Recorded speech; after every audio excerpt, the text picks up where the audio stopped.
Kaixo denoi! Gaur, fitxategi ostatu ematen dien beste zerbitzu bat azalduko dizuegu. OneDrive. Zer da?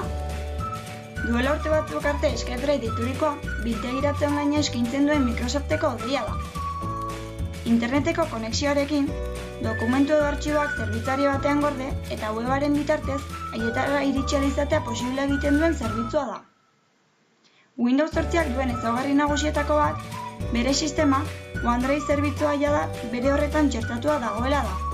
Horrela, interneteko konexioa badugu, informazioa gure ordenadoreko disko gogorrean ala hodeian gordetzeko aukera izango dugu. Windows 8 duen ekipo batekin Microsoft kontu batean saioa hasten badugu, zuzenean 7 gigako memoria izango dugu OneDriveko informazioarekin biltegiratzeko, eta memoria gehiago berdaldin badugu online erosteko aukera izango dugu. Gainera, OneDriveko dokumentuak edonoiz eta edonon eskuratzeko aukera izango dugu. Dela ordenagailu, portatil, mugikor edo tabletetik. Jarraian, OneDriveko erabilera ulertzeko, zerbitzura joko dugu eta nola erabiltzen den erakutsiko dizuet. Baina zerbitzaren erabilera bere horretan azaldu baino, OneDrive erabiltzeko 4 arrazoi nagusi emango dizkizuet. Bat, dokumentu edo fitxategia bilatzeko erraztasuna ematen du. Esaterako, demagun ditugun karpeta guztien artetik dokumentu bakarra bilatu nahi dugula. Hortaz, hemen ezker aldean dugun buskar aukera klikatu eta esaterako tresna multimediak bilatuko dugu eta honekin zer ikusia duten dokumentu guztiak azalduko zaizkigu.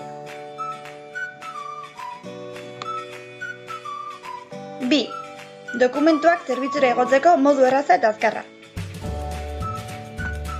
Dokumentu edo artxiboak gure zerbitzura igo nahi baldin baditugu, hementxe dugu aukera bat, gure ordenador gailutik edozein artxibo igotzeko. Esaterako hau. Ordenagailutik zuzenean igoko zaigu, hemen ikusten dugu, edo bestalde gure ordenagailuko aukera bat hartu eta esaterako dokumentuetatik kurrikuluma igotzeko klikatu eta hemen askatuko dugu.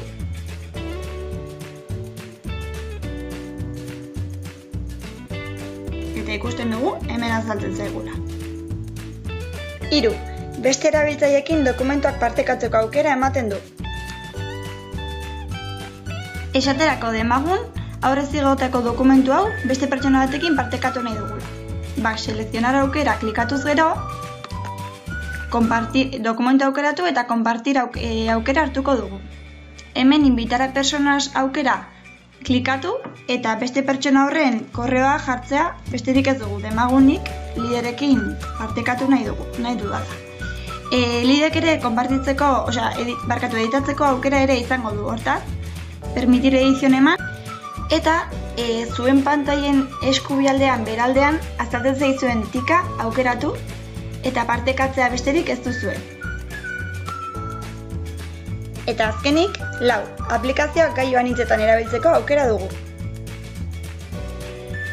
Eta azkenik, OneDriveko erabilera dispositibo ezberdinetan ikus dezakegu. Esaterako, nik nire ordenagailuan aplikazioa jaitsi eta OneDriveko zerbitzua bere horretan dut, baina ikusi dezakegu ere Microsoftek bere orrialdean OneDriveko aplikazioa bai mugikorrean eta tabletean instalatzeko aukera ere ematen duela. Beno, eta honaino gaurkoa. Beti bezala, eskerrik asko gurekin egoteagatik eta gogoratu, bideoa edo kanala gustatu baldin bazaizue, ez ahaztu kanalean izenpetzea. Beste bat arte!